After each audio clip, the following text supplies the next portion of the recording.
Well, good morning, good people. Mark Holmes here, and as always, I want to say thank you all for watching, commenting, subscribing, and being part of the Joe Blue Sports Report. Without you guys, as well as you ladies, you know that this literally does not work. Hope everybody's having a great day. Had to get on the road early this morning, and got to take my dad to the doctor, and so we left out about 5:30 this morning, and it was kind of cool because starting out in the pitch black, I started actually recording because you could see the mountains start to get, the sunrise started working through. And so I recorded the whole thing because I'm riding up north and you can see it beginning to get light and everything else. And then it was cool because once I got on Interstate 66, I was driving right into the sunrise. And it's just something for me of driving alone with my thoughts and not having the radio on or listening to music or anything like that. Just the sound of the road and the vehicles as they're going by and things. It's just something cathartic about it. And I actually love it. I do more thinking when I'm on the road than at any other time in the day. And I'm sitting here thinking, and I'm wondering, and I'm hoping. I had a conversation actually with somebody last night by text about. I've talked about Stephen Jones now being listed as a co-owner with the Cowboys, and I asked them. I said, "Listen, is this a change in how the Cowboys are doing things?" I said, because before it used to always be COO, Chief Operating Officer, and Vice President of Operations. And now it's just COO, co-owner of Cowboys. And what he said to me was, well, they've all been, all of the siblings have been owners of the organization. I said, true, but now they're actually putting it out there and making a point of saying that he is co-owner. And co-owner, to me, sounds a little bit more than just Vice President of Operations. And I said, my next question was, is this a sea change in the operations of the Dallas Cowboys? As in, really, Jerry Jones will forever be, as long as he's alive, the owner of the Cowboys. But how does this change what the Cowboys are doing? Or does it change anything? And what they told me was, he's taking the role of all the day-to-day operations of the Dallas Cowboys.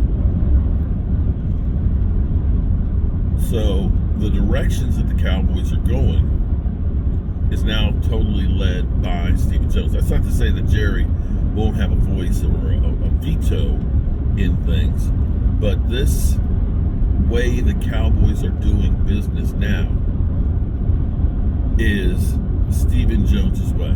Now, I kind of said, I'm still trying to put together the pieces because, for example, Will McClay. Will McClay has been the head of scouting for the Cowboys since like 2011 maybe, and he has actually offered stability. Now you could look and you could say that the last couple of years, the drafting hasn't been great with getting impact players early in the draft. Not like the Eagles have. The Eagles, the last couple of years, it's almost like our roles reversed. The Eagles used to have a hard time getting impact players in the first round, but they made up for it with free agency and things. Well, now they're beginning to get studs in their drafting. The last couple of years, we have hope for Schoonmaker. We have hope for Mazi Smith. We have hope for Tyler Guyton. But so far, it hasn't panned out with that instant impact that you like. Be that as it may, Will McClay basically was here because he said there's unfinished business of winning a Super Bowl, and his kids were in school and didn't want to change them. So, with all of the upheaval of the coaching staff basically all being gone, including Will McClay's contract being over, you look and you kind of say, Will McClay could go someplace else and be the GM. No ifs, ands, or buts about it. Other organizations would hire him and say, you're the GM, you're the architect, you're the guy that's going to build the team. But Will McClay signed a 5-year contract to come back to the Cowboys. And if you were just going to be the head of scouting and there's no room for growth, why wouldn't you look at doing something elsewhere where you could end up having room for growth? Unless there is a plan. And I feel like, maybe I'm hoping against what really maybe is not even there. What I hope is that this is a change in how the Cowboys are running the operation. There's a few things. I always say with Stephen Jones, you may not like Stephen Jones, you may not like his penny pitching and things like that. You may not like that he's risk adverse. But he does not lie. He tells you exactly what we're going to do and so on. When he said, our priority is to sign Dak, CD, and Micah, you can see that's exactly what they did. When he says, we believe in our guys, and you don't, if you have to pay a whole bunch of money for a free agent, it's because you messed up in the draft and you're paying great money for maybe an average player. Those are all things that he didn't lie about. You don't like him, but he didn't lie about it. And so if he hasn't lied to you, then you can look at some of the things that he says and you can look at it and say, maybe this is what they're doing. So when he says Brian Schottenheimer, after they finally decided on Schotty as the coach, he says Brian Schottenheimer picked the coaches. That Brian Schottenheimer has put together a great staff, which is different than what the Cowboys usually do. The Cowboys usually pick the staff. They're the ones, they're completely micromanaging everything, having their fat fingers on everything that they do, every aspect of it. But he said, Brian Schottenheimer put together a great staff. And this staff right now is in Indianapolis working with the scouting department on figuring out together collectively what players they need. That's a sea change. You remember famously Bill Parcells saying, if I'm going to cook the meal, I need to buy the groceries, because he wasn't the guy that was picking the players. This was Jerry and Stephen Jones and them. Basically, here's what you're going to do.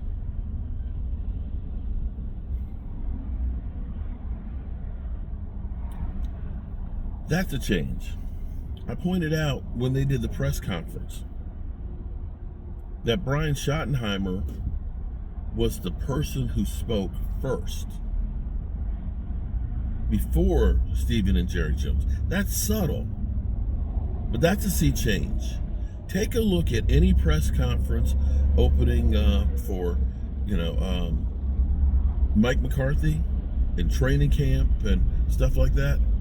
Never did Jerry Jones not speak first. I know that's kind of a small thing, and maybe I'm just, I don't know how you want to put it, but be it as it may, these are subtle changes right there that lead to possibly something bigger.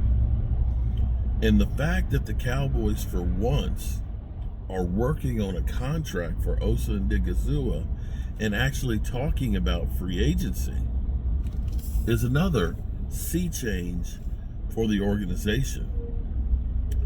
Now, I have no idea if any of this is going to work, but I feel like, and I kind of thought this before, I said,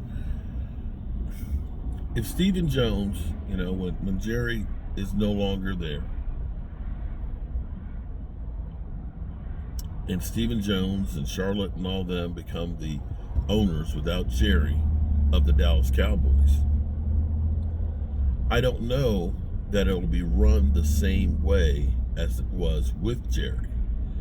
Because the thing you see now is more delegation of duties given to people who understand the job better. If they let Shoddy pick his coaching staff, maybe they let him actually coach the team, which would be another one of those things where they're not necessarily dictating, I need CeeDee Lamb to get more touches, I need Dak Prescott to throw for more yards, forget the run, where they're calling down on the field talking to the coach. You know that Jerry has a GM suite where they've got a phone that goes down to the field. And during Jason Garrett's era, they did a whole lot of calling. In fact, Jerry used to come down on the field. So, I guess we'll have to wait and see if this is in fact real. But I feel something different with the Cowboys right now. And I hope and pray that it is real. Oh boy, traffic. I hate traffic. Oh well. Alrighty, good people. As always, I appreciate y'all. And we'll see you soon.